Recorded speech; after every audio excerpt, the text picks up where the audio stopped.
अस्सलाम वालेकुम नाजरीन, उम्मीद करता हूँ आप सब ठीक होंगे। आज फिर इनिशियल हब कंसल्टेंट की तरफ से एक पॉडकास्ट आ रही है जिसमें आज हम हमारे जो गेस्ट हैं वो वज़ीराबाद के मशहूर शख्सियत हैं डॉक्टर नुमान साहिब, जो MBBS स्पेशल डॉक्टर हैं और उसके अलावा बुक राइटर हैं ये, और कॉलमिस्ट हैं ये, नेशनल पेपर्स पे कॉलम्स आते हैं इनके, और ये मोटिवेशनल स्पीकर हैं। आइए इनसे आज मुलाकात करते हैं और इनसे बात करते हैं, और ये आज अपना तारीफ खुद करवाएंगे। अस्सलाम वालेकुम डॉक्टर साहब, कैसे हैं आप? ठीक हैं? जी, वालेकुम अस्सलाम अमार। मैं आपका और अनीशल हब का बहुत शुक्रगुजार हूँ कि आज आपने मुझे इस पॉडकास्ट के लिए, जो कि वज़ीराबाद का पहला पॉडकास्ट है, मुझे इसके लिए आपने इस काबिल समझा कि मुझे आपने बुलाया। और सबसे बड़ी बात जो मैं यहाँ पे अपने आप को खुशकिस्मत समझ रहा हूँ कि हर चीज़ की तरह मैं अल्हम्दुलिल्लाह एक दफ़ा फिर वज़ीराबाद के लोगों के लिए ट्रेंड सेटर साबित हुआ हूँ। क्योंकि जब मैंने मेडिसिन की फील्ड को अपनाया था, तब भी अल्हम्दुलिल्लाह I was the first medical specialist of Wazirabad. उसके अलावा I was the first consultant doctor of the Wazirabad. I was the first columnist doctor of the Wazirabad, and I was the first social worker doctor of the Wazirabad. तो मेरे लिए ये बड़ी खुशी की बात है कि आज जो वजीराबाद में पहली दफ़ा पॉडकास्ट हो रहा है, उसमें मुझे आपने एज ए गेस्ट बुलाया और आपने अपनी तमाम यूथ को जो प्रमोट करने के लिए या जो आपने यूथ को पैगाम देने के लिए मुझ जैसे ना चीज़ को आपने सेलेक्ट किया है, तो मैं आपका और इनिशियल आपका, आपके सीईओ आतिफ साहब का, आतिफ इकबाल साहब का बहुत शुक्रगुजार हूँ। And I am so grateful to you. Thank you sir. Sir, दूसरा, आप सोशल मीडिया पे बहुत मशहूर हैं। सोशल मीडिया के बारे में तो काफ़ी लोगों को आपकी पर्सनल हिस्ट्री के बारे में नहीं पता, तो सर आप इंट्रोड्यूस करवाइए पर्सनल हिस्ट्री। सबसे पहले तो अमार, मैं आपको ये बताता चलूँ कि मैं वज़ीराबाद में ही पैदा हुआ हूँ। मतलब मेरा ये इनिशियल मेरा स्कूल भी निज़ामाबाद हाई स्कूल है। उसके अलावा मेरी जो एफएससी है वो गुजरात में ज़मींदारा कॉलेज विम्बर रोड से है, प्री मेडिकल के साथ। उसके बाद अनफॉर्चुनेटली मेरा एक एक्सीडेंट हो गया और मैं पाकिस्तान में तो मेरिट बनाने के उस पोजीशन में नहीं रहा। लेकिन फिर मैंने एमबीबीएस जो है वो इंटरनेशनल यूक्रेन में एक यूनिवर्सिटी है, खारकव नेशनल मेडिकल यूनिवर्सिटी, मैंने वहाँ से एमबीबीएस किया।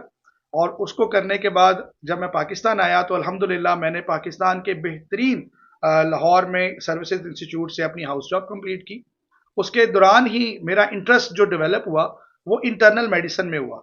इंटरनल मेडिसिन बेसिकली मेडिसिन की या तिब की वो शाख है जिसमें आप मरीजों का इलाज ऑपरेशन के अलावा, यानी किसी जराही आलात के अलावा, आप दवाइयों के जरिए या किसी भी मिनिमल प्रोसीजर के जरिए करते हैं।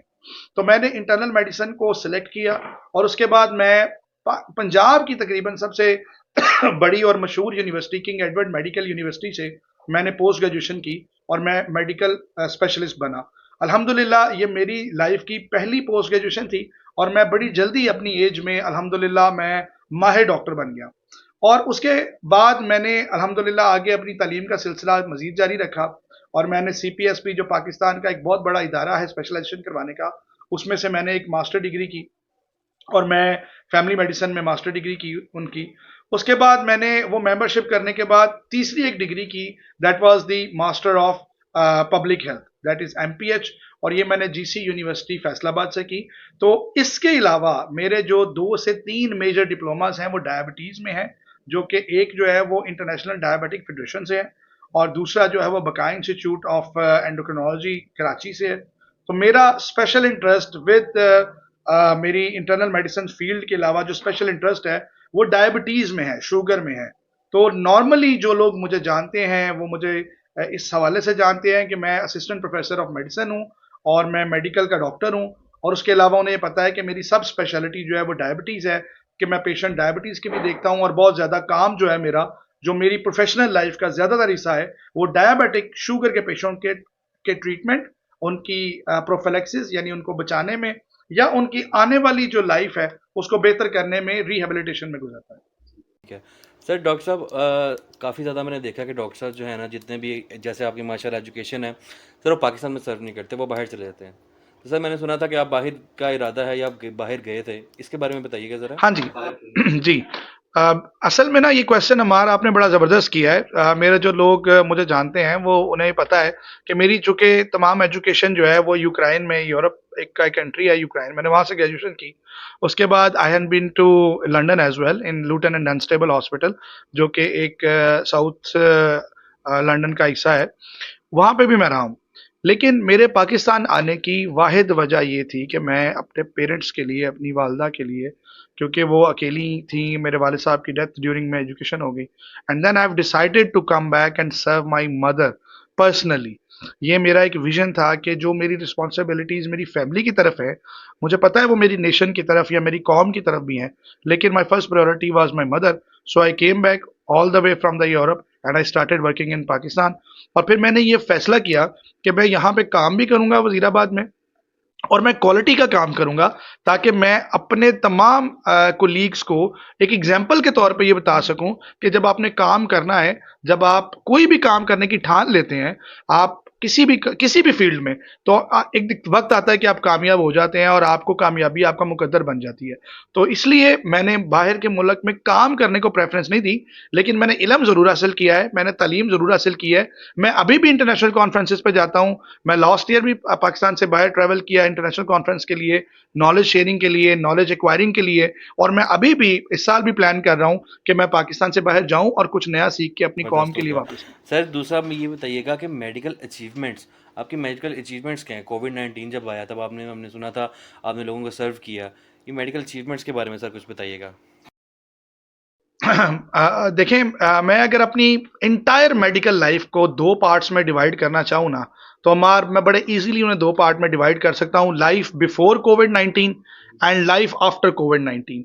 कोविड 19 से पहले दुनिया एक बड़ी अजीब सी कैफियत में थी, दुनिया एक स्मूथली चल रही थी, रन हो रही थी, लोगों को कोई प्रॉब्लम नहीं थे, लोग बड़ा स्मूथली, और हेल्थ से इतना अवेयरनेस नहीं थी आम लोगों की।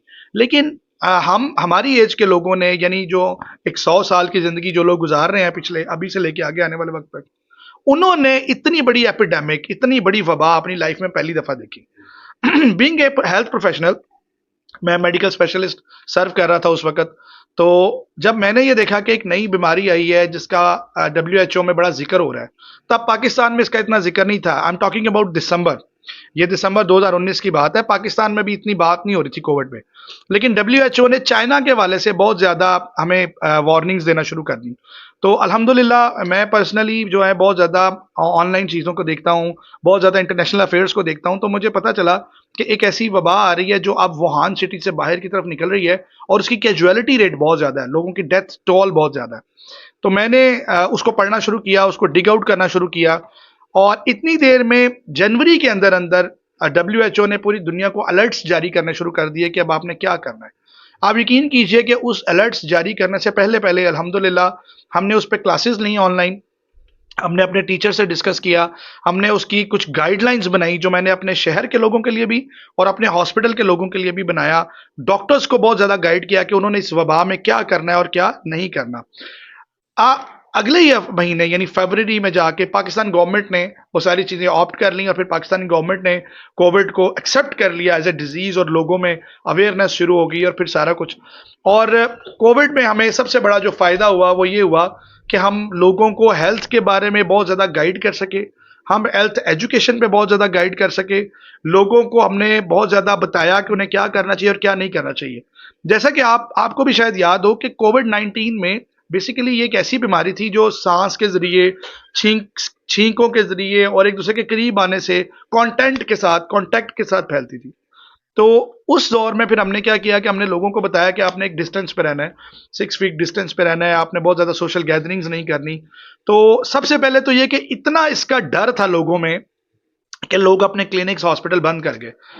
मैं अगर बात करूं कि मुझे गवर्नमेंट की तरफ से क्या जिम्मेदारियां मिली, मैं अपने हॉस्पिटल का कोविड का इंचार्ज था, उसके अलावा मैं पूरे डिस्ट्रिक्ट सियालकोट का, मुझे उन्होंने फोकल पर्सन बनाया, और मैं मास्टर ट्रेनर था जिसने लाहौर से जाके ट्रेनिंग हासिल की कोविड की, और उसके बाद फिर मैंने आके पूरे डिस्ट्रिक्ट सियालकोट में तमाम लोगों को ट्रेन भी गोल्डन किया। ऑफ पंजाब आई से वॉज द आपको मास्टर अवार्ड भी ट्रेनर। मिला।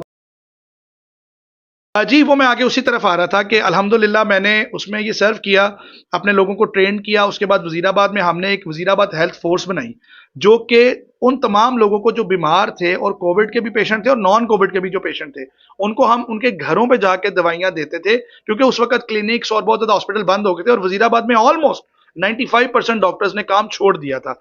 मैंने उस दौर में अल्हम्दुलिल्लाह सर्व किया और लोगों को कोविड से निकालने के लिए, उनका डर दिल से ख़त्म करने के लिए बहुत ज़्यादा वीडियो मैसेजेस दिए, वीलॉग्स किए, बहुत ज़्यादा अखबारों में लिखा और कोविड की 1 टू 1 हम लोगों को 24/7 सर्विसेज प्रोवाइड की।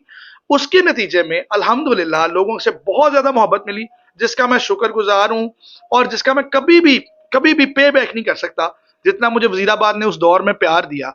आप यकीन कीजिए कि वज़ीराबाद बार एसोसिएशन की तरफ से मुझे रिटन एप्रिसिएशन लेटर मिला, मुझे वज़ीराबाद चैम्बर ऑफ एजुकेशन की तरफ से रिटन एक लेटर ऑफ एप्रिसिएशन मिला, मुझे वज़ीराबाद बार एसोसिएशन की तरफ से, वज़ीराबाद प्रेस क्लब की तरफ से, उसके अलावा बहुत सारी सोशल सोसाइटीज़ ने, पाकिस्तान सिविल सोसाइटी ने मुझे गोल्ड मेडल अवार्ड किया। उसके अलावा वज़ीराबाद में उस वक़्त असिस्टेंट कमिश्नर वक़ार साहब थे, उन्होंने मेरी पर्सनल खिदमात पे 6 सितंबर को मुझे अवार्ड दिया।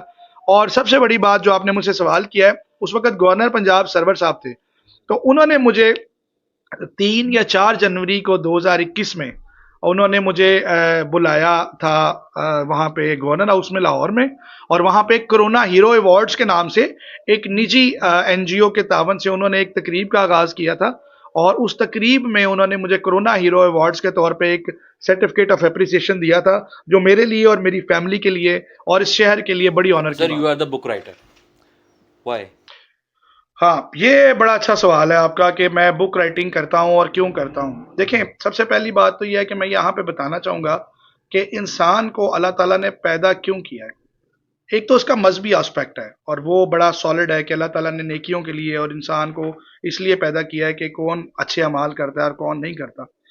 लेकिन दूसरा एक सोशल एस्पेक्ट भी है और वो एस्पेक्ट ये है कि आप दुनिया में परफॉर्म क्या करके जाते हैं। आप अगर किसी भी एनिमल की या किसी जानवर की मिसाल लें, तो आप ये देखेंगे वो क्या करता है। वो सारी ज़िंदगी में 4-5 मेन काम करता है। एक, वो खाना खाता है। दूसरा, वो सो जाता है।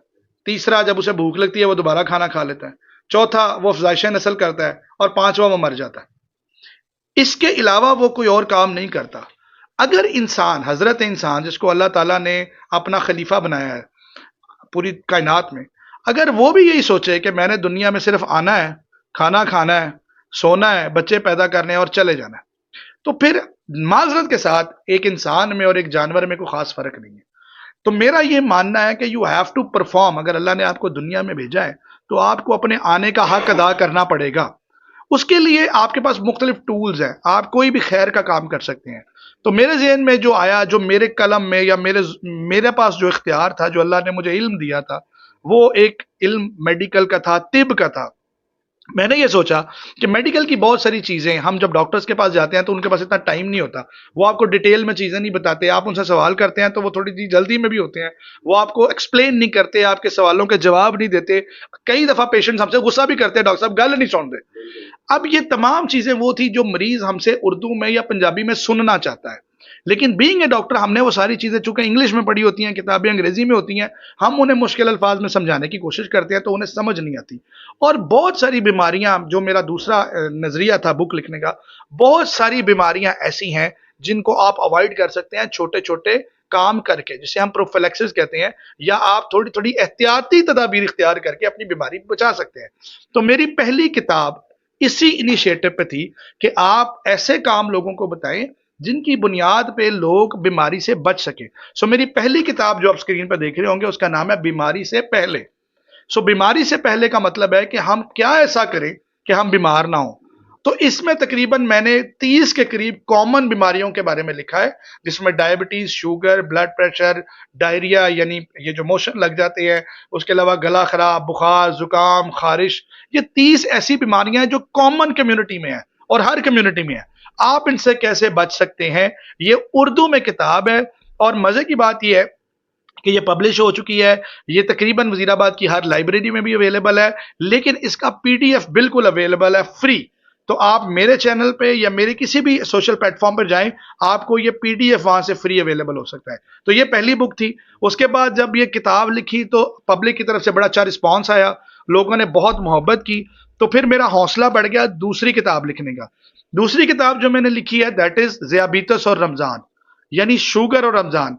चूंकि मैं डायबिटीज का स्पेशलिस्ट हूं, मैं ये काम करता हूं, तो मेरे पास बहुत सारे मरीज और उनके पेरेंट्स और वो बच्चे आते थे कि जी मेरे वालिदैन रोजा रखना चाहते हैं, तो आप बताएं कि हम रमजान में रोजा रखें या ना रखें।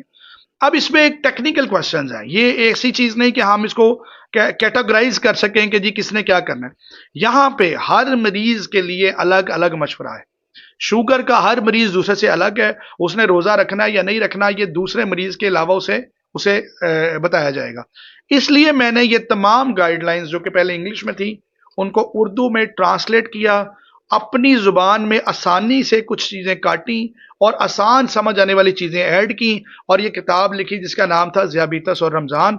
और मैं यहाँ पे ये बताता चलूँ, जो कि मेरे इलाके के लिए और मेरे तमाम नौजवानों के लिए, सुनने वालों के लिए काबिल फख्र बात है कि ये पाकिस्तान की पहली उर्दू में कंप्लीट गाइडलाइंस हैं जो किसी भी रमजान में आप अपने डायबिटिक पेशेंट्स को दे सकते हैं। उन्होंने रोजा रखना है या नहीं, और अगर रखना है तो कैसे रखना है, ये तमाम डिटेल आपको मेरी दूसरी किताब ज़ियाबीतस और रमजान से मिल जाएंगी। और ऐसे ही जो थर्ड बुक मैंने लिखी है उसका नाम है 100 मुफीद मशवरे। ये शुगर के उन मरीजों के लिए है जिनके खुदा न खास्ता शुगर पाँव पे असर कर जाए और पाँव में गैंग्रीन यानी नासूर पैदा हो जाए, और उस नासूर की वजह से आपको वो पैर काटना पड़ सकता है।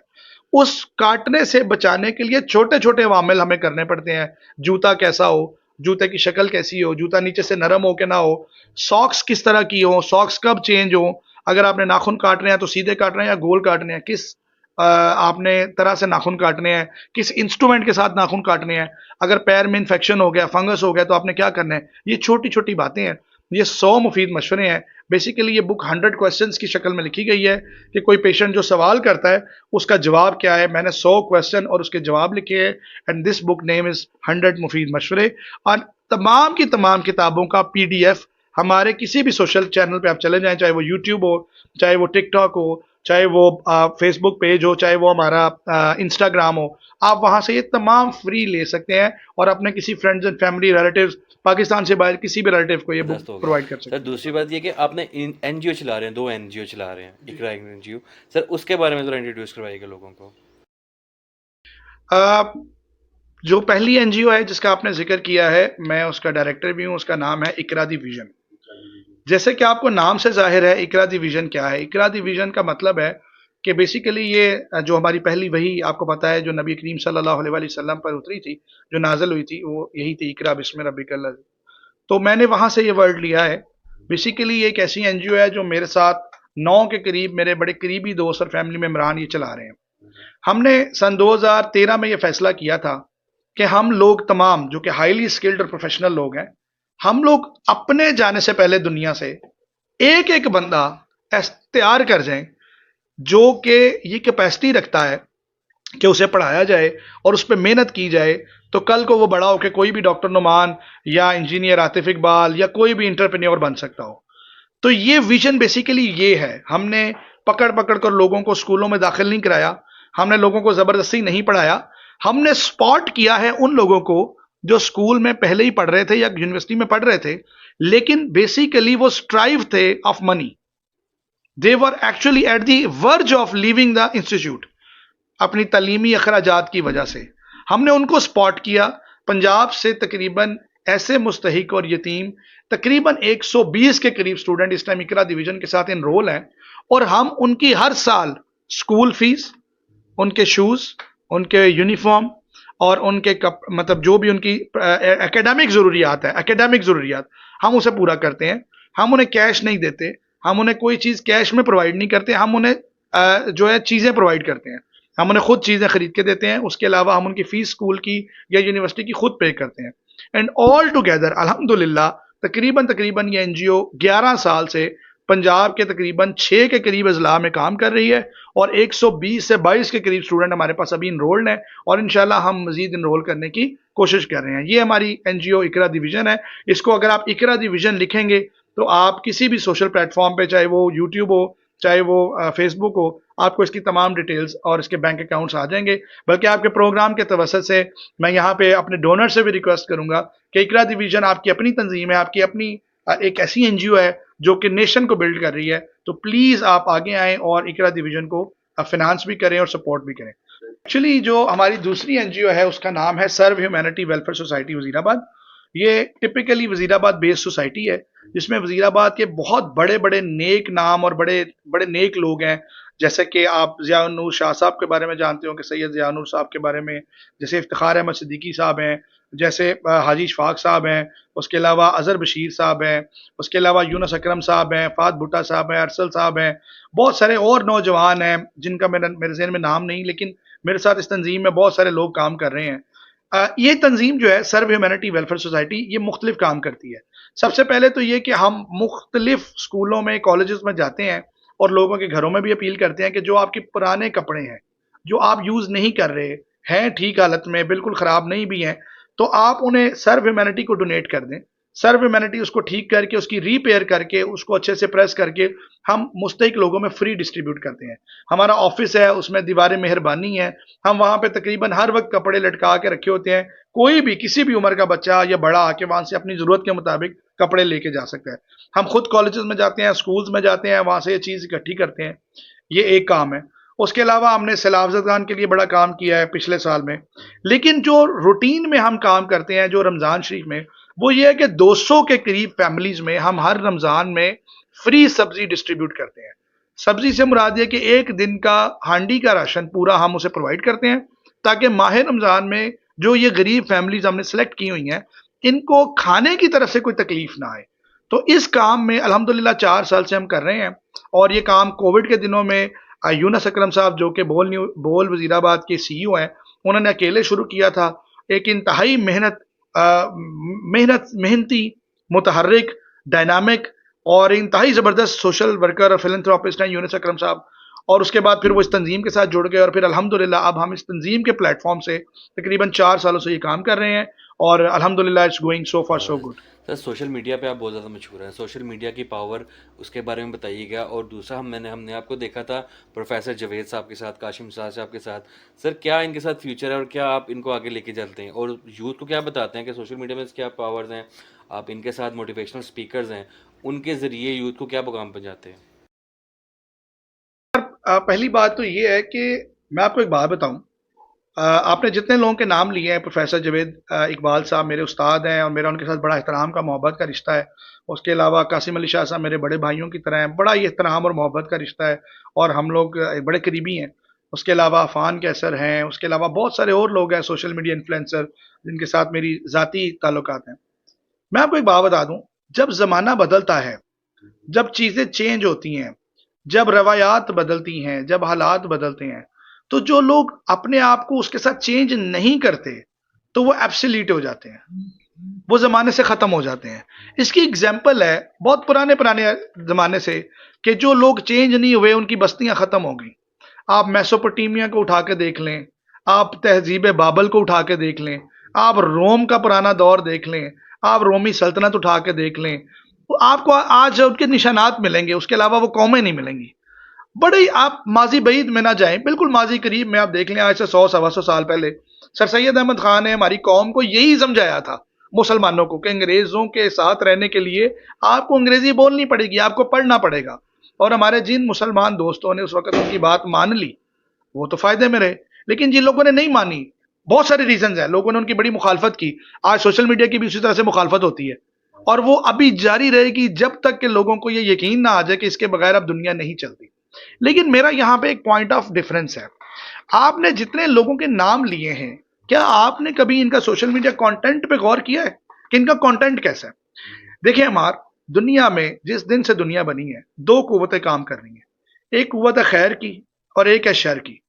दुनिया जब से बनी है, आप या तो शर के साथ हैं या आप खैर के साथ हैं। आप कोई भी काम करेंगे तो उसमें खैर भी हो सकती है, उसमें शर भी हो सकता है। अगर आप सोशल मीडिया की बात करते हैं, ये आजकल का मीडियम है। ये मीडियम है। किसी ज़माने में कबूतर के ज़रिए पैगाम जाते थे, किसी ज़माने में रेलगाड़ियों के ज़रिए पैगाम जाते थे, फिर उसके बाद टेलीविज़न, टेलीफ़ोन, टेलीग्राम और अब this is all about social media. इसके ज़रिए पैगाम जाते हैं। अब यहाँ पे दो कुव्वतें काम कर रही हैं, एक शर की है, एक खैर की है। बहुत सा ऐसा कंटेंट है जो मैं नहीं चाहता कि मेरी औलाद देखे। अगर मैं ये नहीं चाहता कि मेरी औलाद ना देखे, आपकी औलाद ना देखे, पाकिस्तान के बच्चे या मुसलमान बच्चे ना देखें, या इवन इंसानों के बच्चे ना देखें, गैर इखलाकी है ना। जरूरी नहीं कि वो गैर मुस्लिम के लिए भी हो, गैर इखलाकी है। अगर मैं ये नहीं चाहता कि ये मवाद मेरे बच्चे देखें, तो अमार फिर मुझे ये चाहिए कि मैं यहां पे अच्छा मवाद डालूं, मैं इस जगह को खाली ना छोड़ूं। अगर आपने घर बैठ के सिर्फ ये कहना है कि जी सोशल मीडिया बहुत बुरा है, सोशल मीडिया बहुत बुरा है, तो जनाब आप इसको अच्छा कर दें, आप इसमें डालें कुछ, आप अपना पॉइंट ऑफ व्यू दे दें। आपका पॉइंट ऑफ व्यू आ जाएगा, लोग उसको समझ जाएंगे। आप खैर के लिए जगह खाली ना छोड़ें, आप खैर का काम करते रहें, करते रहें, करते रहें, शर खुद ब खुद खत्म हो जाएगा। ये मेरा रिक्वेस्ट है तमाम उन लोगों से, तमाम उन यंगस्टर से जो सोशल मीडिया एक्टिविस्ट हैं, जो सोशल मीडिया के लिए या डिजिटल क्रिएटर्स हैं।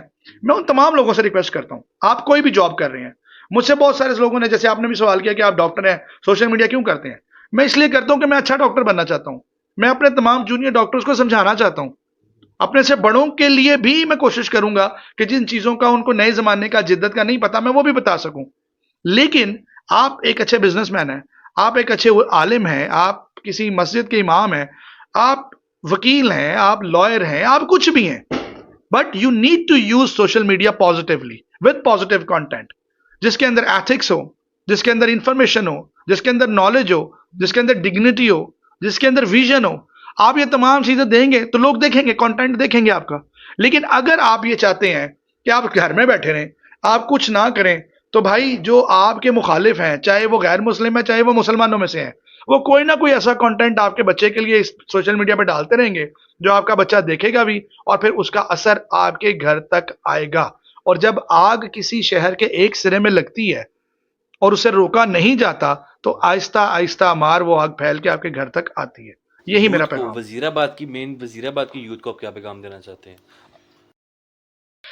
हाँ, थैंक यू वेरी मच। आपने ये सवाल जो है मुझसे मार किया है। प्रॉब्लम्स सबसे आपको पहली क्या बात नजर तो मैं आती है ये वजीराबाद की यूथ में? तीन बेसिक चीजें हैं जो मुझे हर यूथ में पाकिस्तान की अब नजर आ रही हैं और वजीराबाद शहर में भी नजर आ रही हैं। तीन basic. Number one, they are not interested in education, or those who are interested in education, they are not aware of what type of subject they should adopt, कि उनको किस में इंटरेस्ट है। उनको अपने पैशन और प्रोफेशन के अंदर कोई हारमोनी का अंदाजा ही नहीं है। अगर एक बच्चा अच्छा डॉक्टर बन रहा है, अच्छा पढ़ रहा है, तो वो डॉक्टर बनना चाहता है, उसे ये पता ही नहीं कि वो क्यों कर रहा है, सिर्फ इसलिए कि अम्मी अबू ने कह दिया। ऐसे ही इंजीनियर्स हैं, ऐसे ही बिजनेसमैन है कि जी मैं बिजनेसमैन का बेटा हूं तो मैंने बिजनेसमैन बनना है। No one is following the passion. जब आप पैशन को फॉलो करेंगे तो आपका प्रोफेशन अल्टीमेटली हाई हो जाएगा। नंबर वन, आपको ये पता होना चाहिए कि एजुकेशन की इंपॉर्टेंस क्या है। यहाँ पे सबसे बड़ा मसला यह है कि ये इंडस्ट्रियल सिटी है। यहाँ पे एक बच्चा अगर $100 तलवार बेच के कमा लेता है, वो कहता है मुझे पढ़ने की जरूरत है। मैं उनको जवाब देता हूँ कि बेटा अगर आप पढ़ लिख के तलवार बेचते तो ये $200 की बिक जाती। Lack of knowledge. It's very easy. Yes, lack of knowledge. उनके पास बड़े अच्छे रिसोर्सेज आ जाते हैं। आप तालीम की अहमियत को डिनाई नहीं कर सकते। सो पहली बात यह है कि मुझे जो प्रॉब्लम नजर आ रहा है यूथ में, वो है नॉलेज का। पढ़ने लिखने को पसंद नहीं करते, बुक रीडिंग को पसंद नहीं करते। किताब के साथ देखें, किताब आपको इल्म देती है। इल्म आपके हर शोबे के लिए जरूरी है। आपके घर के लिए जरूरी है, आपकी तहजीब के लिए जरूरी है, आपके बात करने के अंदाज के लिए जरूरी है, आपके कारोबार के लिए जरूरी है। किताब से फर्ज करें किताब है, वो तारीख की किताब है, वो सिर्फ आपको तारीख नहीं सिखा रही, वो आपको वो गलतियां बता रही हैं जो पिछली कौमों ने की थी और आपने नहीं करनी। ठीक है। सो ये तो पहला प्रॉब्लम है। दूसरा प्रॉब्लम जो मुझे वजीराबाद की यूथ में या पाकिस्तान में भी ओवरऑल जो बढ़ता नजर आ रहा है, वो है एडिक्शन। अब वो एडिक्शन किसी तरह की भी हो सकती है। उसमें स्क्रीन एडिक्शन भी है, उसमें ड्रग्स भी हैं, और जहां तक मेरी इंफॉर्मेशन है, जो इंटरनेट से या जो मैंने न्यूज़पेपर से पढ़ा है, कि यूनिवर्सिटी में बहुत ज्यादा ड्रग्स का यूजेज है। I am very much concern about it. और मैं आपके प्लेटफॉर्म से ये बात हायर अथॉरिटी से रिक्वेस्ट करूंगा, जिन जिन की ये डोमेन है, हमारे सिक्योरिटी इदारे, हमारे हेल्थ के इदारे, उन्हें चाहिए कि इस पे बहुत जल्द फोकस करें। और जो तीसरा इशू जो मैं जो मुझे लगता है, वो है अनजुडिशियस यूज ऑफ सोशल मीडिया। ये हमारी यूथ का प्रॉब्लम है, अनजुडिशियस यूज। मसलन एक बच्चा यूट्यूब देख रहा है और उसे यही नहीं पता कि वो क्यों देख रहा है। देखिए, यूट्यूब आप जरूर देखें, लेकिन आपको पता होना चाहिए कि मैंने इससे फायदा क्या लेना है।